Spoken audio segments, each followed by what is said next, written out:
Tem a oportunidade de falar de um assunto tão importante, e só uma vez no ano é lógico que precisa, né? Porque até eu me questionei sobre isso, não, de novo Setembro Amarelo, às vezes alguém já viu uma palestra sobre isso, só que às vezes alguma coisa que nós vamos falar aqui vai ajudar uma pessoa que está precisando hoje, já atingiu o objetivo. Então assim, é muito bom poder fazer isso aqui hoje. Setembro Amarelo, gente, é uma campanha da Sociedade Brasileira de Psiquiatria, que ela criou junto com o CFM, que é o Conselho Federal de Medicina, e criou essa campanha de prevenção ao suicídio, né? Suicídio, gente, aqui está o conceito de suicídio, né? Vocês receberam um materialzinho, não sei se já chegou a passar, depois passa até no WhatsApp, né? Para o pessoal poder ler depois, acompanhar. Mas esse material, gente, ele está lá no site do Setembro Amarelo da Sociedade Brasileira de Psiquiatria. Tem cartilha, tem um monte de informação legal. Alguém quiser parar para ler, é bem interessante. Mas o que é suicídio? Ato deliberado. Quem sabe o que é deliberado? Quando um político lá delibera alguma coisa. É um ato que, de alguma forma, foi pensado, programado, né? Ninguém, assim, não é uma coisa que você... O suicídio não é uma coisa assim, eu tô bem, que do nada eu vou ali e vou pular. Não, tá acontecendo, né? Algumas coisas com a pessoa, que é um processo, vamos falar assim, executado pelo próprio indivíduo, então é uma ação da pessoa contra ela mesma, esse é o conceito, né? Não é uma agressão de terceiro, cuja intenção seja a morte de forma consciente e intencional. Mas quando, eu até sublinhei aqui, consciente e intencional, mesmo que ambivalente, e sublinhei ambivalente. Por quê? Quando você fala que é consciente e intencional, é lógico, eu estou pensando em fazer aquilo, eu estou consciente, né? Eu tive a intenção de fazer, então eu fiz, mas ambivalente por quê? Porque normalmente a pessoa está com esse sentimento, a gente vai falar com isso daqui a pouco. É o sentimento de, a pessoa, ela quer viver, mas ela está assim, com uma dor tão grande, com um problema, que ela não vê saída daquele buraco. Então ela fica com esse sentimento de ambivalência que a gente fala, que é a balança ali, vou, não vou, faço, não faço, né? Até ela cometer, mas assim, são extremos, né? Então ela vive esse sentimento, usando um meio que ela acredita ser letal. Então assim, né, gente, ninguém é especialista em suicídio, ninguém né, assim, a pessoa está num momento difícil da vida dela. Então quando a pessoa chega ao ponto de começar a planejar, a gente vai falar isso daqui a pouco, tem as etapas, ela começa a planejar, ela vai pensar nas formas que ela vai fazer aquilo. E ela busca um meio que ela acredita, né, que vai ser letal. Graças a Deus, muitas vezes a pessoa, quando ela intenta, ela não consegue, porque ela, né, o meio não foi letal. Que bom, que aí vai dar tempo de acudir ela, se não foi acudida antes.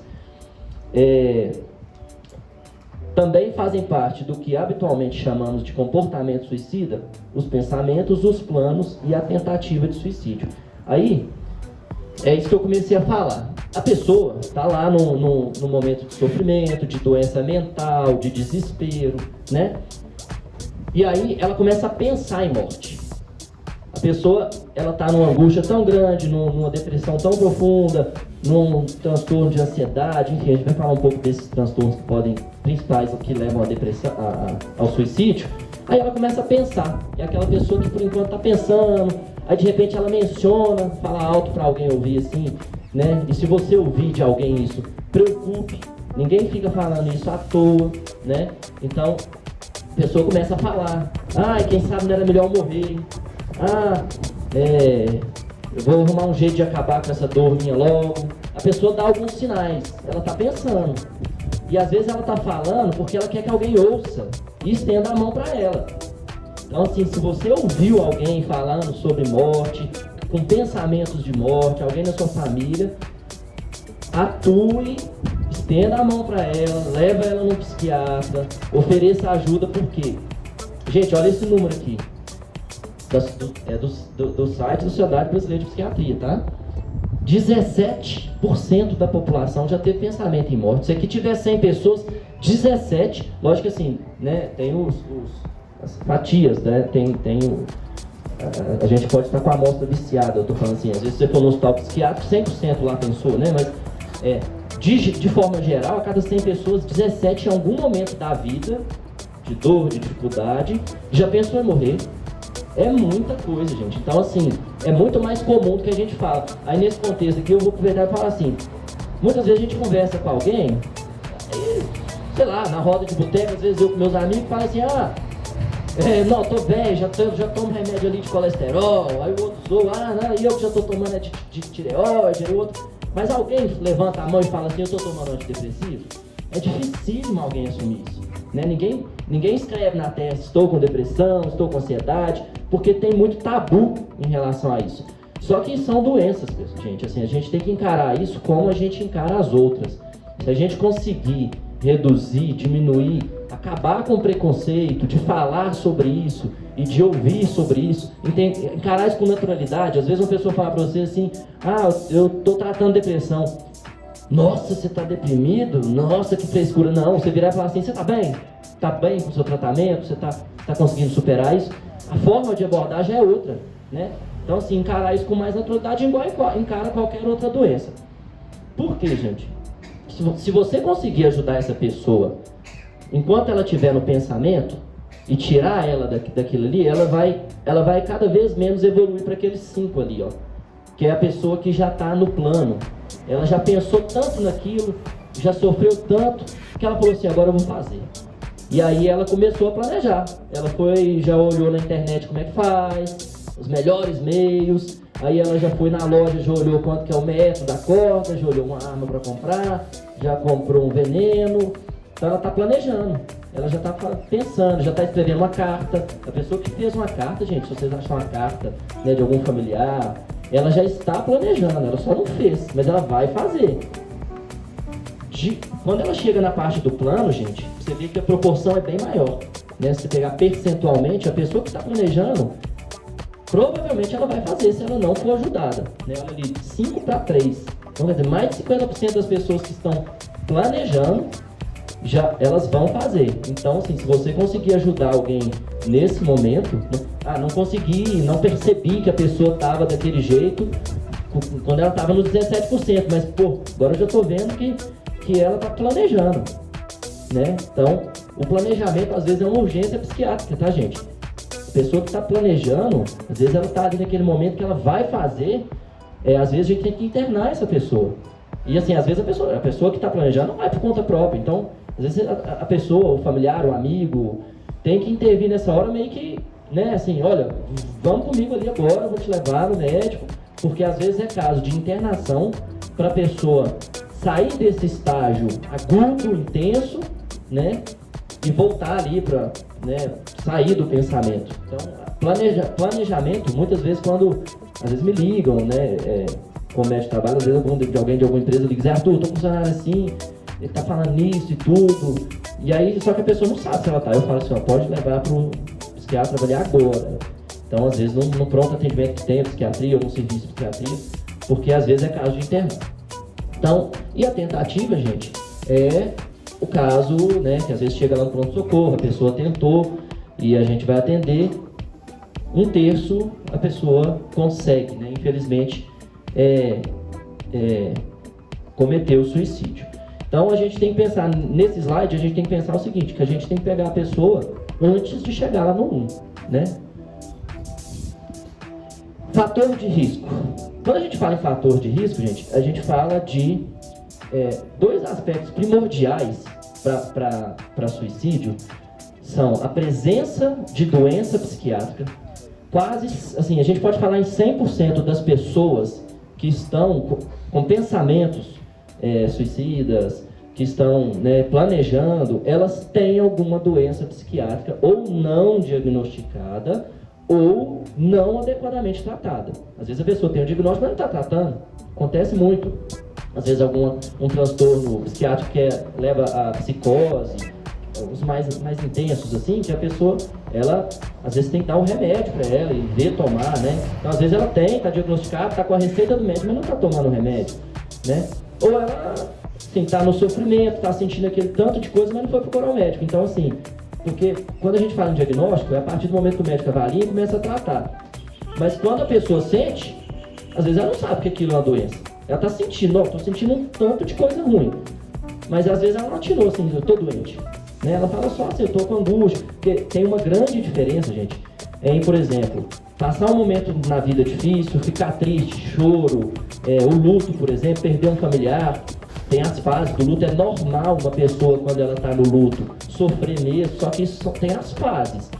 A partir do momento que aquilo deixou de ser o normal para o luto, pode ser que a pessoa está vivendo uma doença. E às vezes o médico vai saber avaliar isso melhor, né, ao conversar com a pessoa. Então, assim, não é que toda pessoa que está vivendo um sofrimento, uma dificuldade, vai estar doente, não. Mas, a partir do momento que isso começa a causar uma alteração funcional na pessoa, prejudicar a vida dela, você já pode pensar que isso é uma doença. Ah, eu estou triste. Ah, não, mas agora eu estou triste e não estou querendo trabalhar e começa a faltar. Provavelmente essa pessoa está doente. A pessoa começa a faltar. A pessoa parou de ir evento da família. Não, eu não quero ir não vou ir nada. Aquela pessoa que toda vez que você chama não vai em lugar nenhum. Só quer ficar trancada dentro de casa. Provavelmente essa pessoa está com uma doença. Então assim, não, tem gente que é mais caseiro, né? Não estou generalizando, mas se a pessoa muda muito o perfil dela, se preocupe com isso. Ah, a criança sempre brincou, sempre adorou, né? E agora só está em casa sozinha. Pode investigar se aconteceu alguma coisa com as crianças, ela não está passando por difícil. Então, esses dois são os principais. Esse é o principal, né? Que é a presença de uma doença psiquiátrica. E a segunda coisa é a pessoa que já tentou. Então, uma pessoa que já tentou, que já chegou lá naqueles 3%, a chance dela tentar de novo é muito grande. Então, esses são os dois principais fatores, tá? Fora isso, gente, a gente tem algumas questões aqui, que eu vou citar algumas, eu não vou ler tudo, mas, por exemplo, doenças mentais, eu já falei, né? Tem alguns transtornos, no próximo slide eu vou mostrar, que são mais propensos a suicídio do que os outros, tá? Mas aspectos sociais, eu prefiro focar neles, ó. Homem comete mais suicídio que mulher. Alguém chuta por que isso acontece?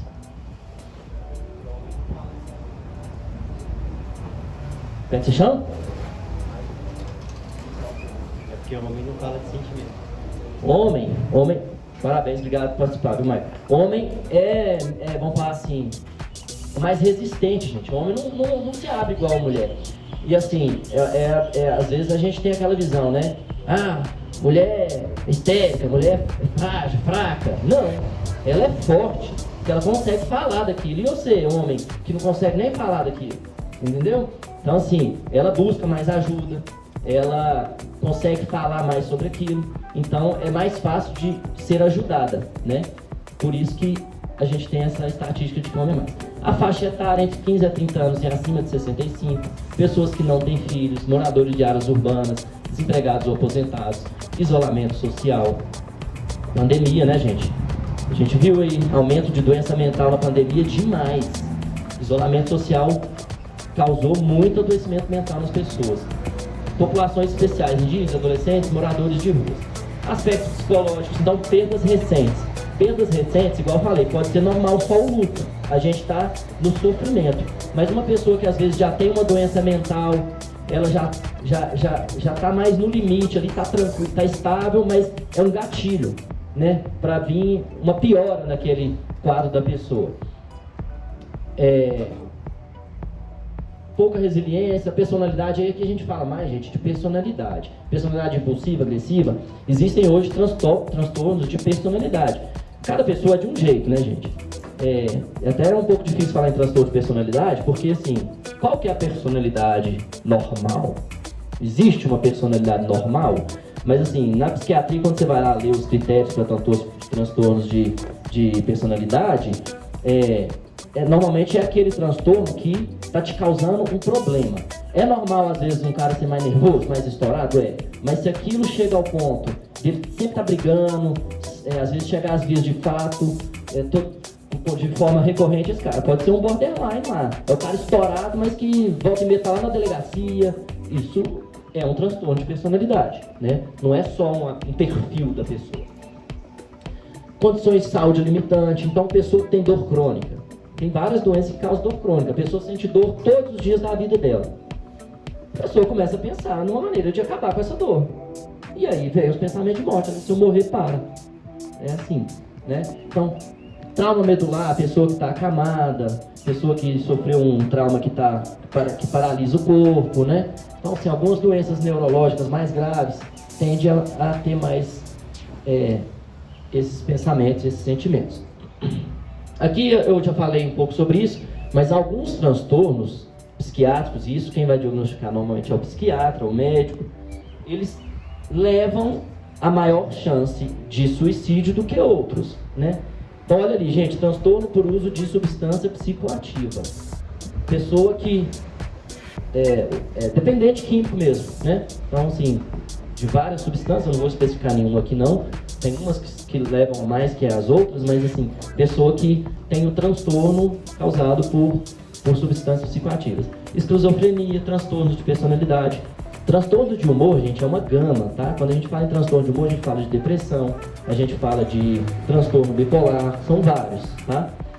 E ali tem outros que são menos, né? Transtorno orgânico psicótico, transtorno de ansiedade. A ansiedade, ela leva muito menos ao suicídio do que a depressão, por exemplo. A ansiedade, a pessoa está ansiosa, dá ataque cardíaco e tal, mas a depressão é aquele que joga a pessoa para baixo. Então, a pessoa pensa mais nessas coisas. Agora, igual ele participou, eu quero que alguém mais participe. Características psicopatológicas da pessoa que está com o pensamento, está naquele triângulo lá que eu mostrei, com o pensamento suicida, né? Pensando ou planejando aquilo. O que é ambivalência? Alguém arrisca aí falar o que é ambivalência? Eu comecei a dar dica ali. Depois eu vou ler o conceito. Mas alguém quer falar um pouquinho? O que acha que é isso? Não? Exatamente. A pessoa está num sentimento que é como se você estivesse numa balança ali, ó, numa prancha que vai e volta, né? Isso é uma ambivalência. Eu quero, mas não quero. Eu não quero morrer. Mas quem sabe isso não resolve meus problemas. Então isso é ambivalência. Eu vou ler o conceito aqui, ó. O desejo de viver e de morrer se confundem no sujeito. A urgência em sair da dor e do sofrimento com a morte. Entretanto, há o desejo de sobreviver. Olha que coisa, né? Então assim, o desejo dela é viver, mas o desejo dela é acabar com o problema dela. Então ela fica nesse sentimento ambivalente, né?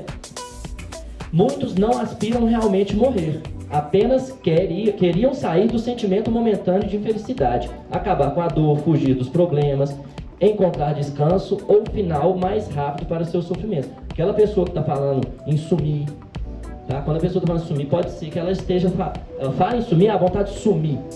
Ela pode estar, isso já pode ser um sinal de pensamento suicida. Ela só ainda não trocou a palavra de sumir por morrer. Mas sumir, gente, o que é sumir? Sumir de onde? Né? Do mundo? Então, assim, se for dado oportunamente o apoio emocional necessário para reforçar o desejo de viver, logo a intenção e o risco de suicídio diminuirão. A importância de atuar na pessoa que está nesse momento ainda lá, né, nos pensamentos, tá, gente? Impulsividade. O que é um cara impulsivo? Uma mulher, um homem impulsivo? O que é impulsivo? O que é isso? Tem uma perda financeira e aí ele quer se matar pela impulsividade do momento. Então ele usou uma palavra aqui, ó, uma coisa do momento. Alguém mais quer falar alguma outra palavra sobre impulsividade? O que é um cara impulsivo? Age sem pensar, maravilha. Eu queria que alguém falasse isso também. Impulsividade, gente, é aquela coisa desse jeito mesmo. A pessoa age ali de uma forma que não vou falar assim que ela vai arrepender, mas ela pensou para agir, né? Vamos ler o conceito aqui, ó. O suicídio, por mais planejado que seja, parte de um ato que usualmente é motivado por eventos negativos. O impulso para cometer suicídio é transitório e tende a duração de alguns minutos ou horas. Então assim, a pessoa estava ruim, estava pensando ali em suicídio, em morrer, ficou ali pensando naquilo semanas, meses, aí perde um filho, ou briga com alguém, ou tem uma perda financeira grande. Aquilo ali é o gatilho que impulsionou aquela pessoa a fazer aquilo. E aí, quando ela parte nesse impulso, ela já planeja e faz. E aqui vocês viram que às vezes dura horas, né? É uma coisa que dura. Então é aquele caso que eu falei com vocês. É um caso de às vezes internar a pessoa, apoio psicológico, medicação, para a pessoa sair desse momento da impulsividade. Se você não fizer nada para a pessoa nesse momento, ela vai provavelmente evoluir para uma tentativa. E o que é rigidez? O que é uma coisa rígida? Que não é flexível, né? Uma coisa rígida. Vamos ver o conceito. Quando uma pessoa decide terminar com a sua vida, os seus pensamentos, sentimentos e ações apresentam-se muito restritivos. Ou seja, ela pensa constantemente sobre suicídio e é incapaz de perceber outras maneiras de enfrentar e sair o problema. Assim, a única solução é essa, basicamente é isso. A pessoa fica com isso. Qual que é o nosso papel? Mostrar que não, que tem outras soluções para todos os problemas e ajudar. Falar, não, você está com esse problema, eu vou te ajudar. Ah, você está precisando no médico, vou te levar junto. E aí a pessoa que está lá rígida, achando que só tem uma solução, que é a morte, ela passa a enxergar outras coisas. Normalmente, a gente precisa de ajuda para isso, né? Então, falamos dessas 3 características da pessoa. E agora eu falei de características, agora eu vou falar de sentimentos. É um pouco diferente, tá? Característica de pessoa que está pensando, a gente falou, né? Impulsivo, rigidez. E agora o que são esses sentimentos? Alguém sabe falar o que é uma coisa intolerável? O que a pessoa está sentindo, gente, nesse momento, são basicamente esses 3 sentimentos. O que é uma coisa intolerável? Exatamente. Intolerável, está sentindo uma dor, uma angústia muito grande, e que ela chega ao ponto assim, não tolero isso mais. É basicamente isso mesmo, assim, não aguento mais. Cheguei no meu limite. Então a pessoa lutou contra aquilo muito tempo e chegou no limite dela. O que é inescapável? Não tem saída. A pessoa acha que, eu não aguento mais e eu não vejo uma luz no fim desse túnel.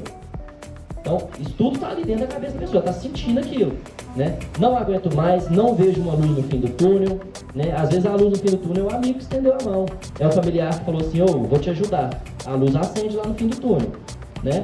Agora, se às vezes a pessoa está nesse momento, não aguento mais, luz no fim do túnel não tem, né? Interminável, não tem fim, né? Não tolero, não aguento mais, não vejo saída e isso não vai ter fim nunca na minha vida.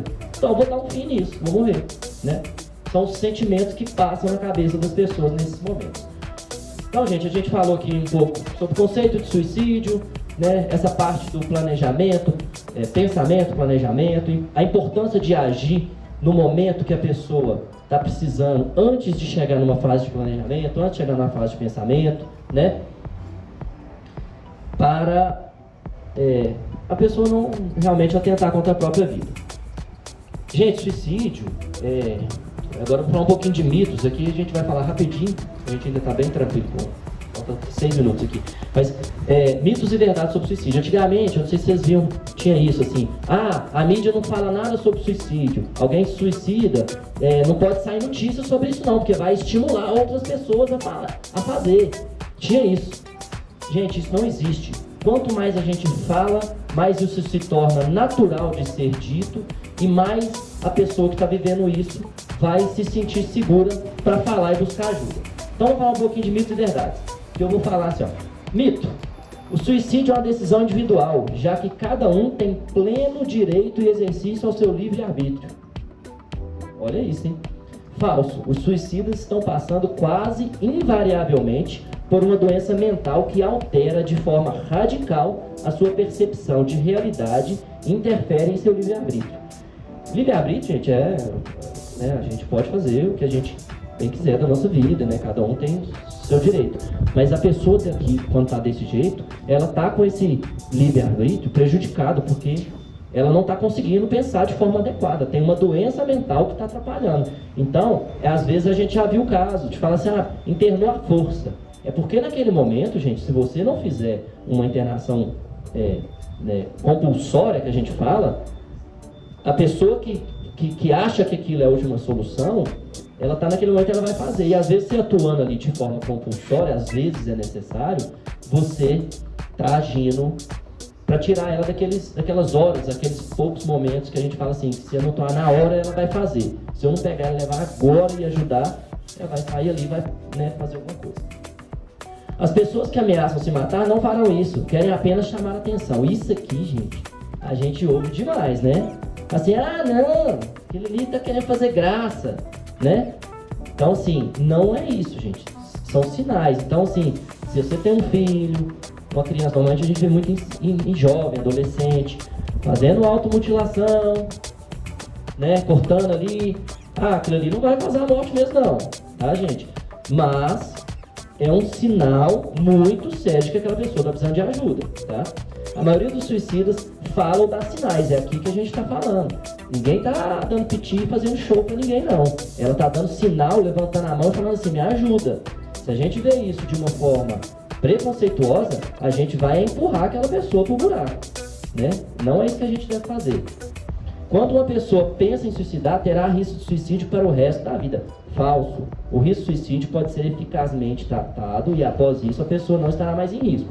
Tem mais risco nas pessoas que já cometeram? Tem, a gente falou disso. Mas, se a pessoa está bem acompanhada, bem tratada, fazendo tudo direitinho, esse risco diminui.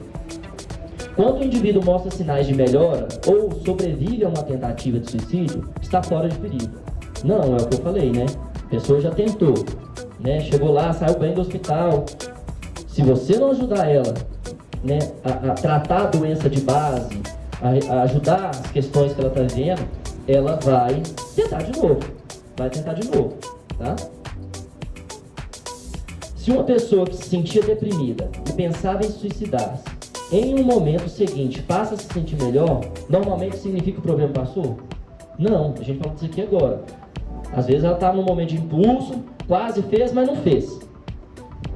Aí ela está bem? Não, parou. Não. Ela já começou a tratar, ela já buscou ajuda, já está fazendo acompanhamento psicológico, né? Então, se alguém pensava em suicídio e de repente parece tranquilo, aliviado, não significa que o problema passou. Uma pessoa que decidiu suicidar pode se sentir melhor ou sentir-se aliviado simplesmente por ter tomado a decisão de se matar. Olha que interessante. Não.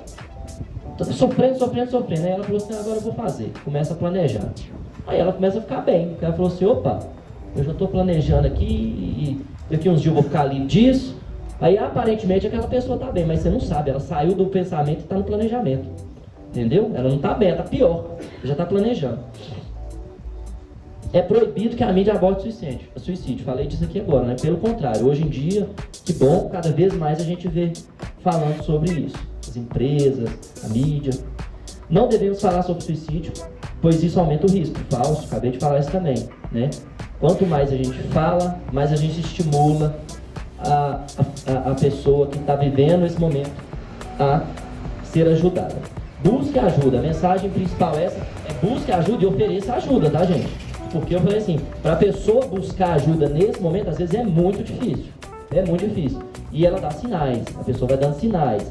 Cabe a nós perceber esses sinais, né? Se você conhece uma pessoa dentro da sua casa, você sabia que ela era de um jeito, de repente a pessoa mudou, começou a falar em morte, gente, essa pessoa precisa de ajuda. Então a gente tem que ter essa percepção e oferecer ajuda. 188, eu até vi um cartaz ali no refeitório, o CVV, é o Centro de Valorização da Vida. Se você ligar, ou tem chat também, eles estão abertos, tem profissionais a atender as pessoas que estão nesses momentos de dificuldade. E eles vão orientar. Atendimento médico psicológico, né? Assim, desde ir direto ao psiquiatra, prontos, atendimento de psiquiatria. No SUS normalmente tem os CAPs, né? Então, assim, se você chega numa UPA, por exemplo, numa crise de ideação suicida e tudo, né? Em teoria, o correto é tratar ali agudo e encaminhar para um centro de referência de psiquiatria, para a pessoa fazer o acompanhamento, né, gente? Famílias, amigos e colegas, gente, apoio familiar é fundamental. Fundamental. E às vezes a pessoa não encontra isso na família. Parece até coincidência, né, gente? Mas tem uma empresa ainda que eu presto serviço para ela fora daqui de Patos, lá de BH, e ontem eu recebi um telefonema, né, do Sérgio falando, Arthur, preciso que você entre em contato com essa pessoa. Eu liguei para a pessoa, fiquei uma meia hora com ela no telefone, né? Vivendo um momento bem tenso assim. Aí a pessoa me contou, a pessoa tem uma mãe com câncer, então assim, a pessoa a pessoa já tratava, tá, gente? Um transtorno psiquiátrico estava ótimo, estava bem, assim, estável. Aí de repente a mãe foi diagnosticada com câncer, está internada para tratar alcoolismo, cara mora sozinho e a noiva dele ligou no mesmo dia para ele e falou que achava melhor terminar o relacionamento. Então, quer dizer, esse cara sofreu um baque gigante na vida dele de uma vez. E estava com esses pensamentos. Porque ele me falou ontem no telefone desse jeito. Falou: Zé Arthur, o que adianta a gente fazer tudo certo? O que adianta a gente, né, tentar ser certo na nossa vida, fazer as coisas tudo certinho? Estou fazendo meu tratamento e tal, se a vida continua dando pancada na gente. Foi isso que ele falou pra mim, desse jeito. E assim, né, o meu papel naquele momento foi conversar, deixar ele falar e mostrar pra ele. Falou: cara, eu sei que isso é um momento difícil, mas tem muita gente que vai te ajudar, né? Você vai esperar isso. E aí, só de você dar meia horinha pra pessoa poder falar e ouvir, você já traz um alívio. Lógico que ele foi procurar o atendimento, a gente garantiu que ele foi, já está com consulta marcada com psicólogo, etc. Mas assim, isso é normal, gente. Todo mundo passa por problema e às vezes leva a ter esse tipo de pensamento. Então, ficar atento no ambiente de trabalho, em casa, na família, para poder ajudar as pessoas. Agradeço, cheguei no tempo aqui, 31 minutos, faltei, passei uns 56, desculpa. E obrigado pela atenção de todos, pela participação de quem falou.